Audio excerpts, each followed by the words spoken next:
இந்த பாட்காஸ்ட்டில் நம்ம வாழ்க்கைய தெரியாமலேயே டச் பண்ணி மாற வச்ச அந்த சிறு சிறு மனிதர்களை பற்றி தான் நான் பேசலாம் அப்படின்ட்டுருக்கேன்.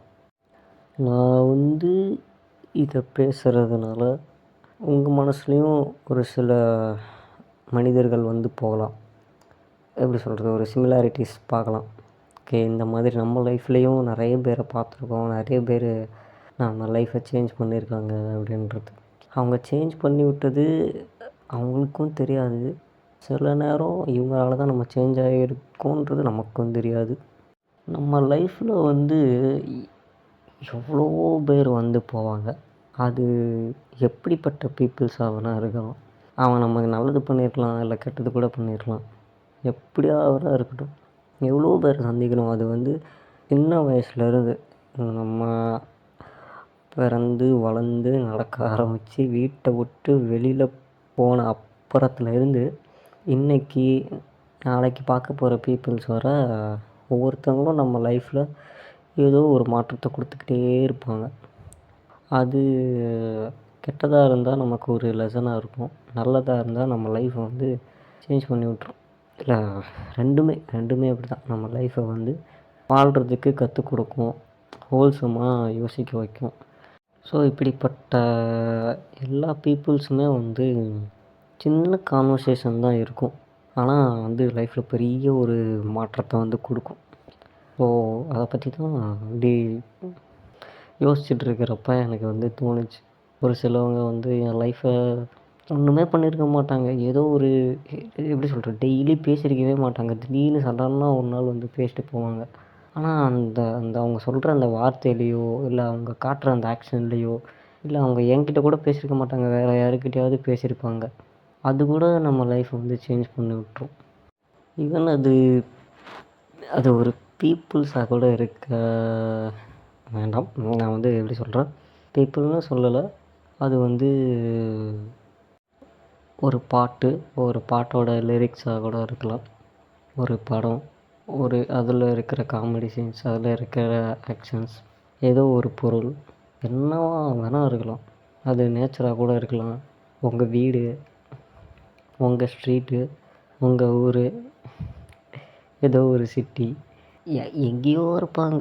உங்களுக்கும் எப்படி சொல்கிறது, இந்தியா பாகிஸ்தான் மாதிரி. இப்போ நம்ம இந்தியாவில் இருக்கோம், பாகிஸ்தானில் இருக்கிற யாரோ கூட நம்ம லைஃப்பை ஏதோ ஒரு மூலிமா சேஞ்ச் பண்ணி விட்டுறலாம். ஒரு புக் ரீட் பண்ணுறது மூலிமா. நான் ஒரு மனுஷங்களை பற்றி தான் பேச போகிறேன் அப்படி சொல்லிட்டு எதெல்லாமோ பேசிக்கிட்டு இருக்கேன். சரி, கண்டுக்காதீங்க. நான் சொல்கிறதுல உங்களுக்கு ஏதாவது நல்லதாக இருந்துச்சுன்னா மட்டும் அப்படியே எடுத்துக்கோங்க. நான் என்ன கான்செப்டில் பேசுகிறேன்னே தெரியாது. மாதிரி ஸ்கிரிப்டு ஒன்றா இருக்கும், ஆனால் நான் பேசுகிறது ஏதோவோ இருக்கும். நான் இப்படி தான் சின்ன வயசுலேருந்தே எனக்கு இது ஒரு மைனஸ்ன்னு வச்சுக்கோங்களேன். நான் யோசித்தது, அதை சொல்லணும்னு நினைக்கிறது, ஆனால் எப்படியோ சொல்லியிருப்பேன். அதுதான் உண்மை. ஸோ அப்படி தான் என் பாட்காஸ்ட் எல்லா பாட்காஸ்ட்டுமே அப்படி தான். நான் என்ன சொல்ல வரேன்னு தெரியாமல் ஏதோ ஒன்று சொல்லிக்கிட்டு இருப்பேன். இப்போ ஸ்கூலில் இருந்து பார்த்தோன்னா இப்போது ஃபஸ்ட் ஸ்டாண்டர்டில் இருந்து அப்படியே 12th லைஃப், காலேஜ் லைஃப் வரை பார்த்தோம்னா ஒவ்வொரு டீச்சர்ஸுமே ஏதோ ஒரு வேர்ட் சொல்லியிருப்பாங்க. அது எனக்கு இப்போ ஞாபகம் இல்லை, ஆனால் எல்லா லைஃப்லேயும் ஏதோ ஒன்று சொல்லியிருப்பாங்கல்ல. ஸோ எனக்கு சொன்னது நான் ஆல்ரெடி ஒரு பாட்காஸ்ட்டில் சொல்லியிருப்பேன். அந்த டெட் போயட் சொசைட்டி அப்படின்ற பாட்காஸ்ட்டில் நான் சொல்லியிருப்பேன். இந்த மாதிரி என் லைஃப்பில் இப்படி ஒருத்தர் இருந்தார், அவர் நிறைய விஷயம் எனக்கு கற்றுக் கொடுத்தாருன்ற மாதிரி. ஸோ அந்த மாதிரி நிறைய பேர் நிறைய விஷயம் சொல்லியிருக்காங்க. எனக்கு இப்போ நான் ஏன் அப்படி புலம்புறேன்னா எனக்கு எதுவும் ஞாபகம் வரல. ஓகே, நான் எனக்கு ஸ்கூல் டைமில் அப்படி யாரும் பெருசாக எந்த ஒரு வார்த்தையும் எந்த டீச்சர்ஸும் சொன்னதா எனக்கு ஞாபகம் இல்லை. எனக்கு ஞாபகம் இருக்கிறது அந்த ஹெச்ஓடி தான். நான் காலேஜ் படிக்கிறப்ப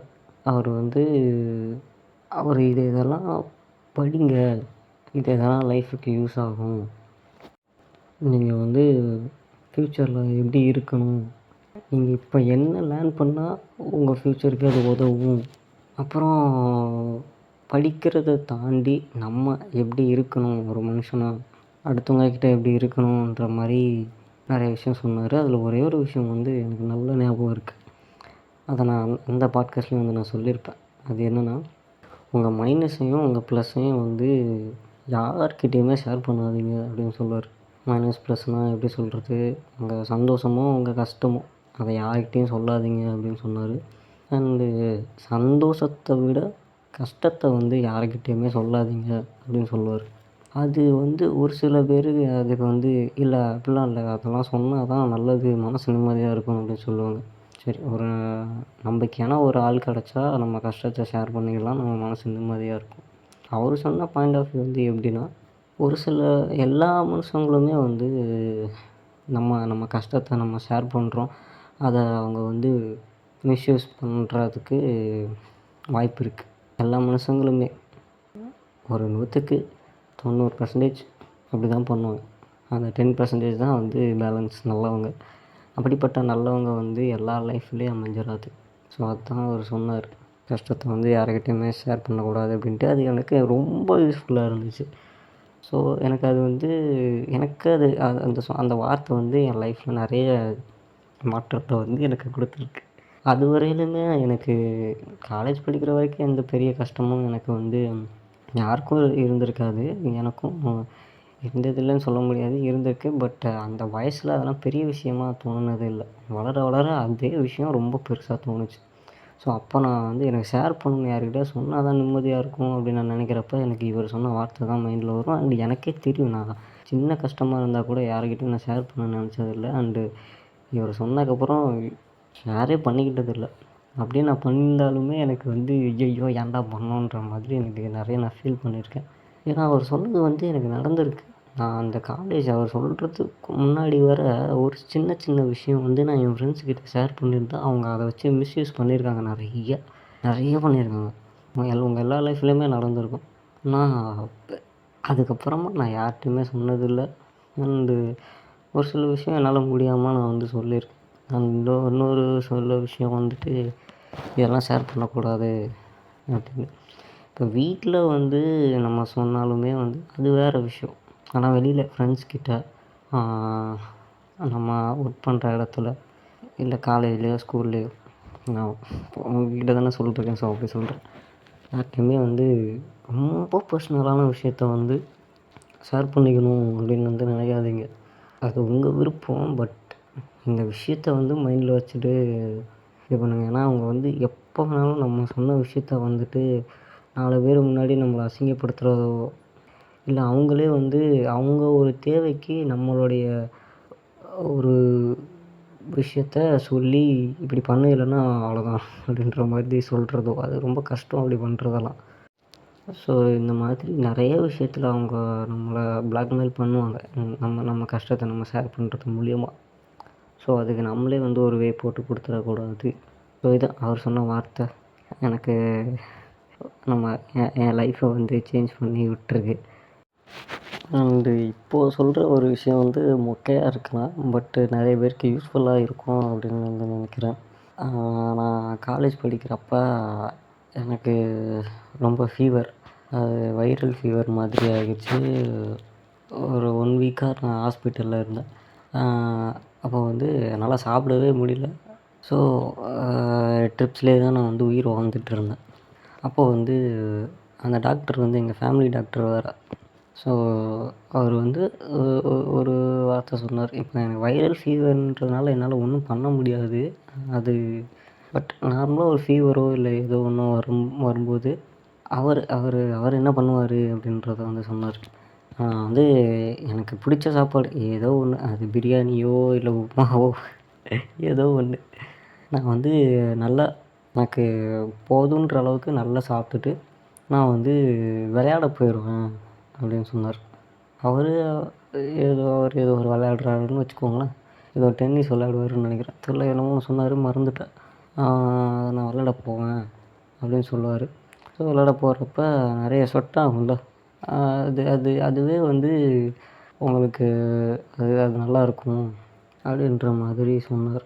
நான் வந்து அதுக்கப்புறம் இருந்து எனக்கு அதுக்கப்புறம் வந்து எனக்கு பெருசாக ஃபீவர்லாம் வந்ததில்லை. ஆனால் ஒன் டைம் வந்துச்சு. அதுக்கப்புறத்துலேருந்து சின்ன சின்ன சின்ன சின்ன இதெல்லாம் வந்தது. அப்போல்லாம் வந்து நான் அப்படியே எப்பவும் படுத்தே இருப்பேன். அப்படியே மொபைலை பார்த்துட்டு அப்படி. ஆனால் நார்மலாக ஃபீவர் எதுனா வந்தப்போ நான் என்ன பண்ணேன், லைட்டாக ஒரு கோல்டு ஆனால் கூட நான் உடனே எனக்கு சொட்டாகிற அளவுக்கு நான் எதனா ஒன்று பண்ணுவேன். வெளியில் போயிட்டு சும்மா யார்ட்டையாவது கதை பேசிகிட்டு இருப்பேன். ஒரு ஆக்டிவாகவே இருப்பேன். ஸோ எனக்கு அது வந்து நல்லா இருந்தது.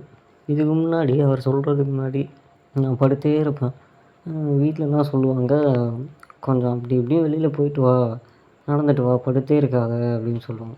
அவங்க வந்து எதுக்கு சொல்கிறாங்கன்னே எனக்கு தெரியவே தெரியாது. ஆனால் இவர் சொல்கிறாருல, என்ன சொல்கிறாரு, இப்படி இருந்தால் தான் அந்த ஃபீவர் வந்து எப்படி சொல்கிறது, மென்டலாகவே அது வந்து மறந்து போயிடும். அப்போ நீ ஆக்டிவாக ஆகிடுவ, அந்த ஃபீவர்லாம் தானாகவே உனக்கு போயிடுன்ற மாதிரி சொன்னார்.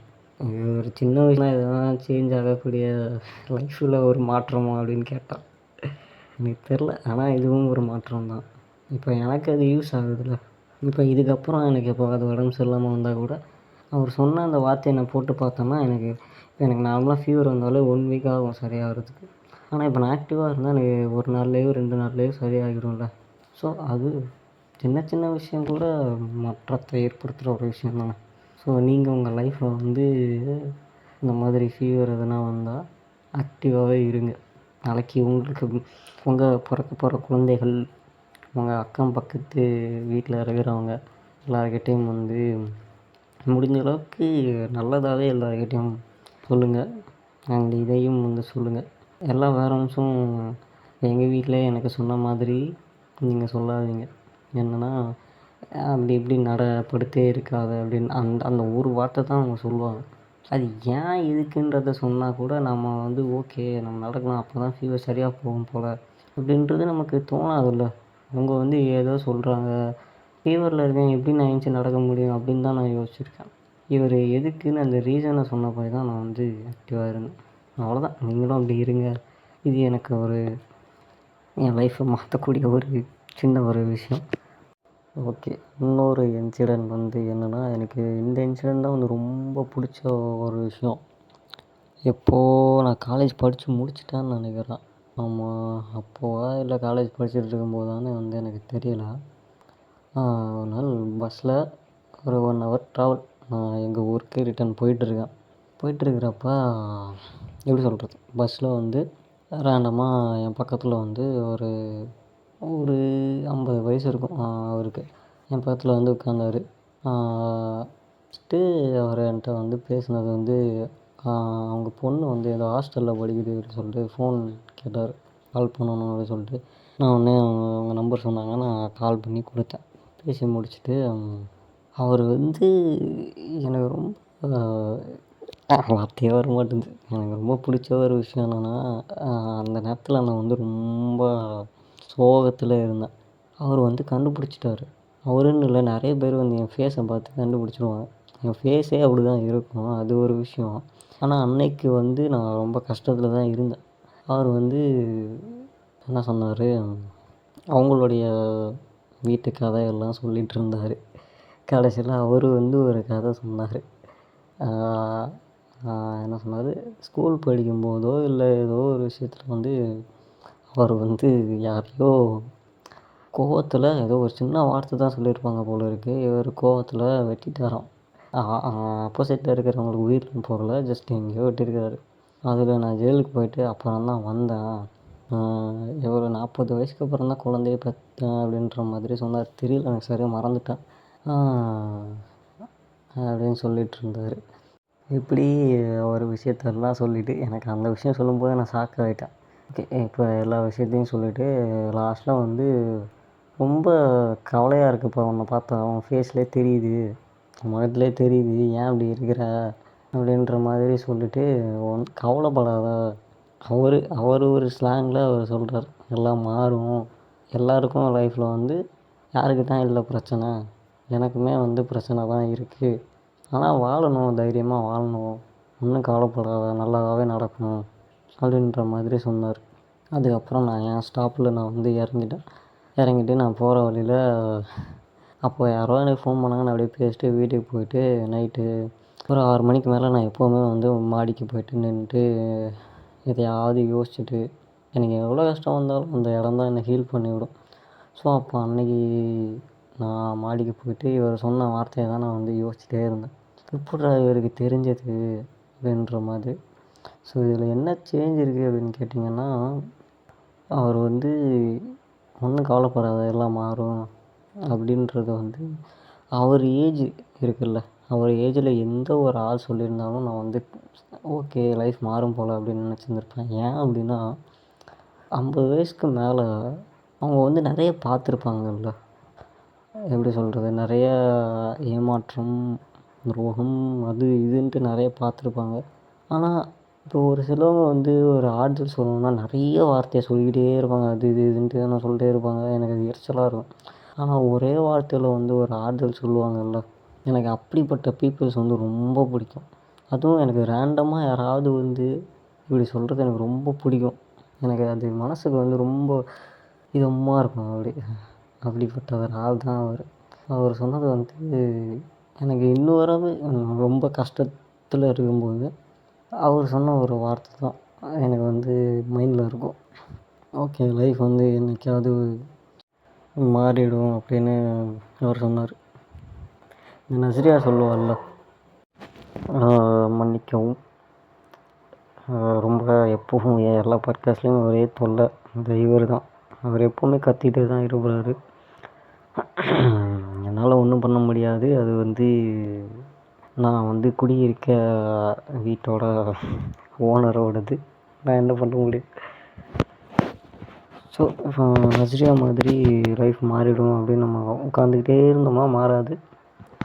ரெண்டாவது இவர் சொன்ன மாதிரி எப்படி சொல்கிறது, லைஃப் மாறும் அப்படின்றது வந்து நான் எடுத்துக்கல. அவர் சொன்னதை வந்து நான் வேறு மாதிரி எடுத்துக்கிட்டேன். அவர் அதை தான் சொன்னார். எப்படின்னா வந்து லைஃப் வந்து மாறுறது, இப்போ நான் சொன்னால் நிறைய பேர் வந்து அந்த பாயிண்டை வந்து அக்செப்ட் பண்ணிக்க மாட்டீங்க. என்னென்னா இந்த இருக்கிறத வச்சுட்டு சந்தோஷமாக வாழணும் அப்படின்னு சொல்லுவாங்கல்ல. அது வந்து நான் எப்படி கரெக்டாக சொல்கிறேன்னா, இல்லை நான் சொல்கிறேன் பாருங்கள். எப்படின்னா இருக்கிறத வச்சுட்டு சந்தோஷமாக வாழுங்க அப்படின்னு யாராவது சொன்னால் அதெல்லாம் வந்து கேட்டுக்காதீங்க. நானே எது சொன்னாலும் கேட்டுக்காதீங்க. அது வந்து எப்படின்னா நமக்காக வந்து தோணும்ல. இப்போ எனக்குமே வந்து நிறைய விஷயம் ஒரு சில பீப்புள்ஸ்லாம் பார்க்கும்போது ஏன் நமக்கு லைஃப் இவங்கள மாதிரி இல்லை அப்படின்னு நான் யோசிச்சிருக்கேன். அதுக்கப்புறம் போக போக போக போக இந்த மாதிரி ரேண்டம் பீப்புளை நான் சந்திக்கும் போது எனக்கு தோணுற விஷயம் அண்ட் நான் பார்க்குற விஷயம், நான் கேட்குற விஷயம் வந்து என் லைஃப்பை நிறைய சேஞ்ச் பண்ணி விட்டுச்சு. ஸோ இந்த சேஞ்சுக்கு வந்து ஒரு அடித்தளமாக இருந்தது தான் அந்த அவர் பஸ்ஸில் அந்த ஆள் தான். ஸோ என்னென்னா, எனக்கு இப்போது நிறைய ப்ராப்ளம் இருக்குது. ஆனால் என்னை விடவும் ப்ராப்ளம் இருக்கிறவங்க இந்த உலகத்தில் நிறைய பேர். இப்போது நார்மலாக ஒரு லவ் ஃபெயிலியருக்கே ஒருத்தன் வந்து சூசைட் பண்ணிக்கிறான். அந்த அந்த அந்த கஷ்டம் வந்து ரொம்ப பெருசு தான், நான் இல்லைன்னு சொல்லலை.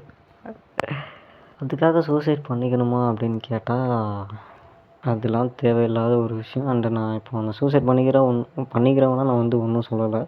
நான் என்ன சொல்ல வரேன்னா, எல்லாருக்கும் ஒரு ப்ராப்ளம் இருக்குது. எல்லார் லைஃப்லேயும் ஒரு சின்ன பையனில் இருந்து பெரிய பசங்க வர, பொண்ணுங்க பசங்க எல்லாருமே தான். சின்ன சின்ன விஷயம் கூட அவன் லைஃப்பில் வந்து அவனுக்கு அவ்வளோ வலிக்கும்.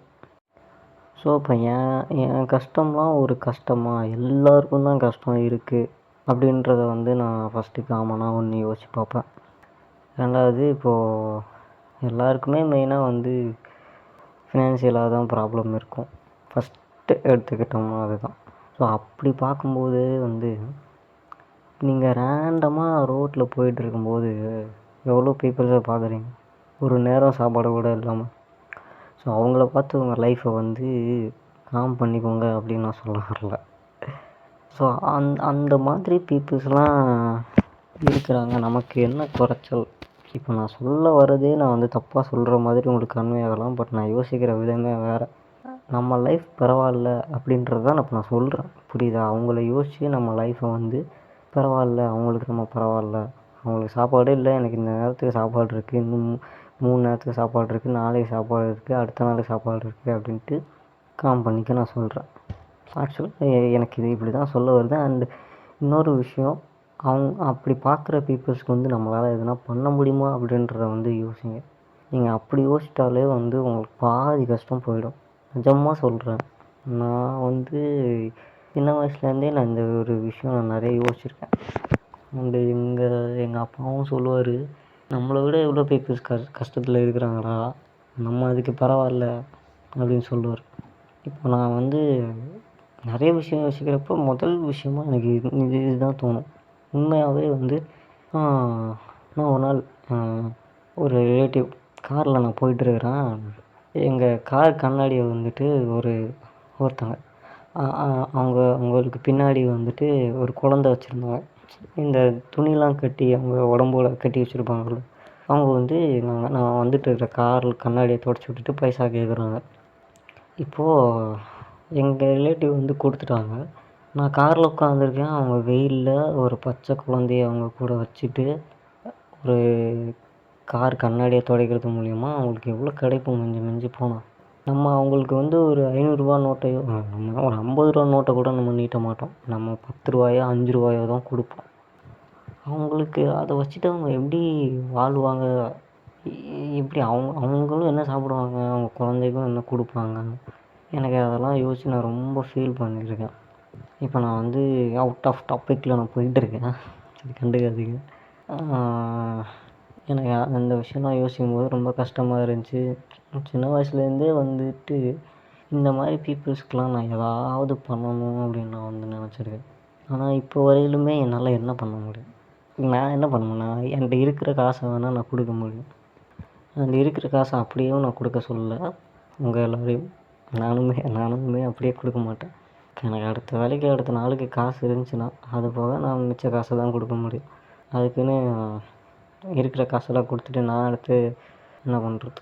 உங்களால் முடிஞ்ச காசை வந்து கொடுங்க. நான் வந்து இதுதான், எனக்கு நிறைய பீப்புள்ஸ் இருக்கிறாங்க, நிறைய எவ்வளோ ஊரில் எவ்வளோ சிட்டிஸில் இருக்கிறாங்க. இவங்க லைஃப்பெல்லாம் வந்துட்டு எனக்கு அவங்க கூட போய் உட்காந்துட்டு எனக்கு அவங்கக்கிட்ட பேசணும் அப்படின்றது ரொம்ப ஆசை. அவங்களுக்கு முடிஞ்சது என்னால் எதுனா பண்ணணும் அப்படின்றது. ஸோ எனக்கு நான் என்ன சொல்ல வரேன்னா, எனக்கு வந்து என் லைஃப்பில் இதுதான் இப்போ சந்தோஷமாக இருக்குது. என் லைஃப்பில் இவ்வளோ பிரச்சனை இருக்குது, ஆனால் நான் சந்தோஷத்தை தேடிக்கிறது வந்து இவங்கக்கிட்ட தான். எனக்கு இவங்க லைஃப்பை வந்துட்டு அவங்க இருக்கிற கஷ்டத்தை ஆற்றுறது மூலயமா, அவங்க பேச்சை நான் கேட்குறது மூலயமா, அவங்களுக்கு நான் ஏதோ ஒரு விதத்தில் ஆறுதலாக இருக்கிறது மூலயமா எனக்கு அந்த இடத்துல சந்தோஷம் கிடைக்குது. என் லைஃபே வந்து ஒரு ஃபுல்ஃபில் ஆன மாதிரி எனக்கு ஒரு சந்தோஷம் கிடைக்குது. ஸோ இதுதான் வந்து என்னை வந்து எப்படி சொல்கிறது, என் கஷ்டத்துக்கெல்லாம் இதுதான் ஒரு மருந்து. இவங்க எல்லாருக்குமே நான் வந்து அதை தான் சொல்கிறேன். எனக்கு வந்து ரொம்ப பிரச்சனை இருக்குது நிஜமாவே. அதை நான் ஷேர் பண்ணுற அளவுக்குலாம் யாரும் நான் பண்ண மாட்டேன், பண்ண போகிறது இல்லை, பண்ணுறதுக்கான கரெக்டான ஆளும் இல்லை எனக்கு. சரி, நம்ம கஷ்டத்தை எதுக்கு அடுத்தவங்கக்கிட்ட சொல்லிவிட்டு, நம்ம கஷ்டமாக ஒரு கஷ்டமா அப்படின்னு நினச்சிட்டு அப்படியே வந்துட்டு போயிட்டே இருக்கேன். எனக்கு இப்போதைக்கு இவங்க தான் ஹாப்பினஸ். அப்புறம் நிறைய பேர் இப்போ இவங்களுக்கு அடுத்து பார்த்தோம் அப்படின்னா, இந்த எப்படி சொல்கிறது, நிறைய அப்பா அம்மா இல்லாமல் இருப்பாங்கல்ல, சின்ன குழந்தைங்க அண்டு இந்த பெரியவங்க, இந்த என்ன சொல்கிறது, பார்க்க முடியாமல் சொத்தை மட்டும் எழுதி வாங்கிக்கிட்டு அப்பா அம்மாவை எங்கேயாவது அனுப்புகிறது அவங்கள. அப்புறம் நிறைய எப்படி சொல்கிறது, உடம்பு சரியில்லாதவங்க, என்ன சொல்கிறது, இப்போ இந்த கேன்சர் பேஷண்ட் இந்த மாதிரி நிறைய அவங்கள, ஹாஸ்பிட்டலில் இருக்கிறவங்க எல்லாருக்குமே வந்து ஒரு ஆறுதலாக இருக்கணும் அப்படின்றது எனக்கு அதில் தான் என் சந்தோஷமே அடங்கியிருக்கு. அண்ட் இன்னும் நிறைய பீப்புள்ஸ் எப்படி சொல்கிறது, இப்போ இந்த இந்த கேஸ்ட் இஷ்யூ அண்டு நிறைய பசங்க பொண்ணுங்க வந்து ஹராஸ்மெண்ட்டுக்கு ஆளாகியிருப்பாங்க அவங்க, அண்டு எல்ஜிபிடி கம்யூனிட்டியில் இருக்கிறவங்க, இவங்க எல்லாருக்குள்ளேயுமே வந்து ரொம்ப கஷ்டம் வந்து இருக்கும். ஸோ இவங்களுக்கெல்லாம் நான் ஏதோ ஒரு மூலியமாக ஆறுதலாக இருக்கணும். அப்படின்றது. ஆறுதல்னு நான் சொல்கிறது வந்து எனக்கு வேறு வார்த்தை இல்லைன்றதுனால நான் அந்த வார்த்தையை யூஸ் பண்ணுறேன். எனக்கு அவங்க கூட இருக்கணும், அவங்கள பேச விட்டு கேட்கணும், அவங்களுக்கு வந்து ஒரு ரைட் ஹேண்ட் இல்லை ஒரு லெஃப்ட் ஹேண்டாக நான் வந்து இருக்கணும் அப்படின்றது. நான் எப்படி சொல்ல வரேன்னா, இப்போ எனக்கு ஒரு கஷ்டம் இல்லை எனக்கு ஏதோ ஒரு நீடுனா நான் வந்து யாரையாவது எனக்கு இதை நான் சொல்கிறதுக்கு எனக்கு ஒரு ஆள் இருக்கணும். அப்போ தான் எனக்கு மனசு நிம்மதியாக இருக்கும் அப்படின்றதில்ல. அந்த மாதிரி இப்போ நான் சொன்ன அத்தனை பேருக்கும் அவங்க மனசில் வந்து தோணணும், இப்போ எனக்கு பிரச்சனை இருக்குது, நான் போயிட்டு இதை இவன்கிட்ட சொன்னால் எனக்கு நிம்மதியாக இருக்கும் அப்படிங்கிற ஒரு ஆள், அது அவங்க தேடுற ஆள் நானாக இருக்கணும், நீங்களாக இருக்கணும். ஸோ இதுதான். ஸோ அவ்வளோதான். நான் வந்து இருக்கிறத வச்சு சந்தோஷமாக இருக்கணும்னு சொன்னது வந்து இந்த விஷயத்த தான் நான் வந்து சொல்கிறேன். அண்டு இன்னும் நிறைய விஷயம் இருக்குது. இந்த அக்செப்டன்ஸ் இருக்குல்ல, அது வந்து நம்ம நிறைய கோட்டில் பார்த்துருப்போம். வாட்ஸ்அப் ஸ்டேட்டஸில், இன்ஸ்டாகிராம் போஸ்ட்டில் யாராவது ஸ்டோரி போடுவாங்க, அக்செப்டன்ஸ் அப்படின்ற ஒரு வேர்டு. அது வந்து நம்ம பார்த்துட்டு அப்படி ஈஸியாக போயிடுவோம். ஆனால் அது வந்து ரொம்ப அது யூஸ்ஃபுல்லாக இருக்கும் உங்கள் லைஃபுக்கு. இப்போ உங்கள் வீட்டில் எவ்வளோ ஒரு ப்ராப்ளம்னாலுங்க, ஒரு உங்கள் வீட்டில் உங்கள் நெருக்கமானவங்க யாராவது உங்களை விட்டு போயிட்டாங்க அப்படின்னா, எப்படி சொல்கிறது, அவங்க இறந்து போயிட்டாங்க அப்படின்னா அந்த அக்செப்டன்ஸ் இருக்குல்ல, அதை எப்படி அக்செப்ட் பண்ணிக்கணுங்கிற ஒரு வே வந்து நீங்கள் கொஞ்சம் யோசிக்கணும். இப்போது உங்கள் வீட்டில் இப்போ ரொம்ப இவங்க இல்லைன்னா நம்ம லைஃபே இல்லை, இப்போ பேரண்ட்ஸ் தான் அப்படி இருக்கிறவங்க, உங்கள் அப்பாவோ உங்கள் அம்மாவோ இவங்கன்னு இல்லை, உங்கள் பாட்டி தாத்தா, உங்கள் ஒய்ஃப், உங்கள் கேர்ள் ஃப்ரெண்ட், உங்கள் சிப்ளிங்ஸ் யாராவது ஒருத்தவங்க. ஸோ இவங்களாம் வந்து இறந்து போயிட்டாங்க அப்படின்னா நீங்கள் வந்து எப்படி அதை அக்செப்ட் பண்ணிக்கணும்னா, அழுதுருங்க, நல்லா அழுதுருங்க, உங்களால் எவ்வளோ அழ முடியுமோ அழுங்க. அண்டு எப்போல்லாம் அவங்க நினைப்பு வருதோ அப்போல்லாம் அழுங்க. அண்ட் ஒரே ஒரு விஷயம் வந்து யோசிங்க, அது உங்களுக்கு உண்மையாகவே நிம்மதியாக இருக்கும். எப்படின்னா, நம்ம வந்து பிறக்கிறதே வந்து ஒரு கஷ்டம்தான், ரொம்ப கஷ்டம்தான். நம்ம பிறக்கிறதுலேருந்தே நம்ம சாகிறது வரை நமக்கு கஷ்டம்தான். அப்படி ஒருத்தங்க சீக்கிரமாக இறந்து போகிறாங்க அப்படின்னா நீங்கள் அவங்கள நினச்சி சந்தோஷப்படுங்க, அந்த ஒரு பீப்புளை நினச்சா சந்தோஷப்படுங்க. அவங்க வந்து பிறந்ததுலேருந்து கஷ்டப்படுறாங்க, கஷ்டப்பட்டுருப்பாங்க, இன்னும் கஷ்டப்படாமல் அவங்க நிம்மதியாக தூங்குறாங்க அப்படின்னு நினச்சிக்கோங்க. அதான் அந்த ஒரு விஷயந்தான் நான் வந்து யோசித்து வச்சுருக்கேன். அப்படி யோசிக்கிறப்போ அவங்களுக்கு ஒரு நிம்மதியாக இருக்கும். அண்டு இதை வந்து நிறைய விஷயத்துக்கு நீங்கள் வந்து அப்ளை பண்ணி பாருங்கள்.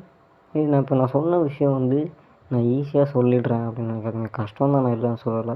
நான் சொல்லும்போது ரொம்ப ரொம்ப ஈஸியாக தெரியும், ஈஸியாக இருக்குது, எனக்கே ஈஸியாக இருக்குது. அந்த ஒரு பிளேஸ்க்கு வரும்போது நல்லா அழுங்க. அதை நான் சொல்கிறேன்ல, நல்லா அழுங்க. உங்களுக்கு கஷ்டமாக இருக்கா, நீங்கள் நல்லா அழுங்க. அழுகிறது வந்து உண்மையாகவே பெஸ்ட். ஒரு அழுகிறது மூலியமாக வந்து உங்கள் மனசு, அது முடித்ததுக்கப்புறம் கூட நீங்கள் வந்து சிரிப்பீங்க ஏதோ ஒரு விஷயத்துக்கு, நிம்மதியான ஒரு விஷயம் அது. ஸோ அதனால் நல்லா அழுதுங்க. அண்ட் அவங்கள குறித்து சந்தோஷப்படுங்க. அப்பா, எங்கள் அப்பாவோ எங்கள் அம்மாவோ என் தங்கச்சியோ என் தம்பியோ என்னோடய ஒய்ஃபோ என்னோடய குழந்தையோ கஷ்டத்துக்கு ஆளாகாமல் நிம்மதியாக தூங்குறாங்க, நிம்மதி அப்படின்னு நினச்சிக்குவோம். அண்டு எல்லா விஷயத்துக்குமே இப்படி. இப்போது ஒரு லவ் பிரேக்கப்பாக இருக்கட்டும், நிறையா விஷயம் எப்படி சொல்கிறது, இப்போ உங்கள் குடும்பத்தில் யாருக்காவது ஒருத்தவங்களுக்கு ஒரு டிசீஸ் வருதுன்னு வைங்களேன், அது சரி பண்ண முடியாது. அந்த அக்செப்டன்ஸ் இருக்குல்ல, அவ்வளோதான், வந்துச்சு, அதை சரி பண்ண முடியாது அப்படின்னா அவ்வளோதான். ஓகே, நீ இருக்கிற வரைக்கும் இருக்க போகிற, சந்தோஷமாக இரு, சந்தோஷமாக போ அப்படின்றத உங்கள் தாட்டில் வந்து நீங்கள் நினச்சிக்கோங்க. அண்ட் அவங்களுக்குமே வந்து அவங்கக்கிட்டேயுமே வந்து பேசுங்க. இப்போலாம் எனக்கு கோவம் வர விஷயமே அப்படி தான், இதுதான். ஒருத்தவங்கக்கிட்ட நம்ம நினச்சபடி இவங்கக்கிட்ட இவ்வளோ ஆறுதலாக பேசணும் அப்படின்றது, ஆனால் அவங்களுக்கு வந்து அது ஆறுதலாக தெரியாது, நம்ம பேச்சையே கேட்க மாட்டாங்க. இப்படிப்பட்ட பீப்புள்ஸ் தான் எல்லோரும் சுற்றியும் இருக்கிறாங்க. ஸோ உங்களால் பேச முடியும், நீங்கள் பேசுகிறத அவங்க கேட்பாங்க, அவங்க புரிஞ்சுப்பாங்க அப்படின்னா அவங்கக்கிட்ட வந்து பேசுங்க. என்ன பேசுங்க அப்படின்னா வந்துட்டு, வந்துருச்சு, இதை சரி பண்ண முடியாது, நீ நாளைக்கோ நாளான்னைக்கோ சாக போகிற, சந்தோஷமாக சாகு, அதுக்கப்புறம் உனக்கு எந்த கஷ்டமும் இல்லை, உனக்கு இருக்கிற ப்ராப்ளத்துக்கும் உனக்கு கஷ்டம் இல்லை, எங்களை நினச்சியும் உனக்கு கஷ்டம் இல்லை, யாரை நினச்சும் உனக்கு கஷ்டம் இல்லை, யாரும் உன்னை கஷ்டப்படுத்தினாலும் உனக்கு கஷ்டம் இல்லை. நீ சந்தோஷமாக சாகுன்னு சொல்ல மாட்டேன், சந்தோஷம்னு நினச்சிக்கோ, அவ்வளோதான். எங்களை நினச்சி ஃபீல் பண்ணாத அப்படின்றது மாத்திரம். ஏன்னா நம்ம வந்து அக்செப்டன்ஸில் இருக்கோம். ஸோ நம்மளுக்கும் எந்த ப்ராப்ளமும் இல்லை, அவங்களுக்கும் எந்த ப்ராப்ளமும் இல்லை. அவ்வளோதான். முடிஞ்ச அளவுக்கு அழுதுருங்க, அழுதே எல்லாத்தையுமே தீர்த்துருங்க. அண்டு எப்போவுமே வந்து கம்ஃபர்ட்டை வந்து யாருக்கிட்டேயுமே இருந்து எந்த ஒரு ப்ராப்ளத்துக்குமே சரி அந்த ஒரு கம்ஃபர்ட்லேயே இருக்கணும். அதாவது கம்ஃபர்ட்லேயே இருக்கணும் அப்படின்னு நினைக்காதீங்க. அது மேலும் மேலும் கஷ்டத்தை மட்டும்தான் தருமே ஒழிய உங்களுக்கு அது நிம்மதியை தரவே தராது. எவ்வளோக்கு எவ்வளோ கஷ்டத்துலேயே இப்படி ஒரு குளியலை போட்டு நல்லா சோப்பு ஷாம்புலாம் போட்டு குளிச்சிடுங்க அந்த கஷ்டத்துலேயே. அவ்வளோதான். அந்த கஷ்டத்தோடய வாழ பழகிக்கோங்க அப்படின்றது தான். அதுவே உங்களுக்கு போக போக பழகிடும். நிஜமாவே நான் சொல்கிறேன். நான் வந்து என்னை தேற்றிக்கிறதே இப்படி தான். நிறைய யோசித்து நான் தேற்றிப்பேன். இப்போ என்ன இந்த கஷ்டம் இருக்குது, இதை சரி பண்ண முடியாது, சரி இந்த கஷ்டத்தோடு இப்படியே போக வேண்டியதான் அப்படின்றது. அது நல்லா வரும் அப்படி நான் வந்து யோசிக்கிறப்ப ரொம்ப நல்லா இருக்கும், ரொம்ப நிம்மதியாக இருக்கும். ஏன்னா என்ன பண்ண முடியும், ஒன்றும் பண்ண முடியாது. அவ்வளோதான். அதை வச்சுட்டு வேறு ஒரு விஷயத்த யோசிச்சுட்டு அப்படியே போகிறது வந்து நிம்மதியாக இருக்கும். ஸோ அப்படியே நீங்கள் வந்து யோசிச்சு பாருங்கள். ஸோ அப்போ நான் எதில் ஆரம்பித்தேன், நிறைய பேர் நம்ம லைஃப்பை வந்து சேஞ்ச் பண்ணி விட்ருப்பாங்க. அது ஒரு வேர்டாக இருக்கட்டும், ஆக்ஷனாக இருக்கட்டும், ஏதோ ஒன்று. அப்படி இன்சிடெண்ட் வந்து எனக்கு பெருசாக நிறைய இருந்ததை சொல்லிட்டேன். அண்ட் இன்னும் ஏதோ இருந்தாலுமே எனக்கு மறந்துட்டேன், ஞாபகம் இல்லை. இந்த மாதிரி வந்து உங்கள் லைஃப்பில் நடந்திருந்தால், இப்போ நான் சொன்ன விஷயம் கூட உங்களுக்கு ஒத்து போயிருந்தால் எனக்கு வந்து என்கிட்ட வந்து பேசுங்க, சொல்லுங்கள். நான் வந்து உங்கள் கதையை கேட்க வந்து ரெடியாக இருக்கேன். அண்ட் எப்பவும் போல் நான் எல்லா பாட்காஸ்ட்லேயுமே வந்து சொன்ன ஒரு விஷயம் தப்பாக இருக்கலாம். இந்த பாட்காஸ்ட்லேயுமே நான் சொன்ன ஒரு சில விஷயம் தப்பாக இருக்கலாம். அது என்ன சொன்னீங்க அப்படின்னா நான் வந்து இப்படி திருத்திப்பேன், ஓகே அப்படின்ட்டு. கண்டிப்பாக நான் அதை வந்து திருத்திப்பேன். அண்டு இந்த பாட்காஸ்ட் சரியில்லை ப்ரோ, டெலீட் பண்ணிடுங்க ப்ரோ அப்படின்னு சொன்னால் கண்டிப்பாக நான் அதை பண்ணிடுவேன். ஏன்னா எனக்கே வந்து ஒரு பாட்காஸ்ட்டில் வந்து ரொம்ப ஒரு வேர்டு வந்து நான் சொல்லிட்டேன். அதை நான் எப்படி சொன்னேன்றதுக்கு என்னால் அர்த்தம் சொல்ல முடியும் உங்கள்கிட்ட. ஆனால் நான் சொல்கிறது உங்களுக்கு எப்படி உங்களுக்கு கன்வே ஆகும், நீங்கள் அதை எப்படி எடுத்துப்பீங்கன்றது தான் எனக்கு தெரில. ஸோ யாராவது அதை நோட் பண்ணி கேட்டிங்கன்னா தான் நான் சொல்லுவேன். என்ன அப்படின்னு கேட்டிங்கன்னா நான் சொல்ல மாட்டேன். தெரில அது தப்பாக இருக்கா அப்படின்றது எனக்கு தெரில. ஒரு சிலவங்க அக்செப்ட் பண்ணிப்பீங்கன்னு நான் நம்புகிறேன். சரி, ஓகே. இப்போ போல் என்ன விஷயமா இருந்தாலும், என்ன பேசணும்னு இருந்தாலும் எல்லாத்தையுமே வந்து எனக்கு வந்து சொல்லுங்கள். அண்ட் இதில் வந்து நான் என்னென்ன விஷயம் சொல்லியிருக்கேன்றது எனக்கு தெரில, நிறைய விஷயம் சொல்லியிருப்பேன். அண்டு நான் லைஃப்பில் நான் வந்து பார்க்குறேனோ கேட்குறேனோ அது எல்லாத்தையுமே வந்து உங்கள்கிட்ட ஷேர் பண்ணணும் அப்படின்னு நான் நினைக்கிறேன். நான் என் கஷ்டத்தை வந்து அதுலேருந்து எப்படி வெளியில் வரேன் அப்படின்றதெல்லாம் எல்லாமே நான் வந்து உங்கள்கிட்ட ஷேர் பண்ணுறேன். எனக்கு வந்து ஞாபகம் வர்றதில்லை எந்த ஒரு விஷயமே, அதனால் மறந்துடுறேன். இப்போ இதுலேயுமே வந்து நான் எங்கே ஆரம்பித்து ஏதோ ஒரு சில இதெல்லாம் நான் சொன்னேன். ஸோ இப்படி தான் அப்படியே ஞாபகம் வர்றதில் வந்து அப்படியே நான் சொல்லி விட்டுருவேன். ஸோ அவ்வளோதான்.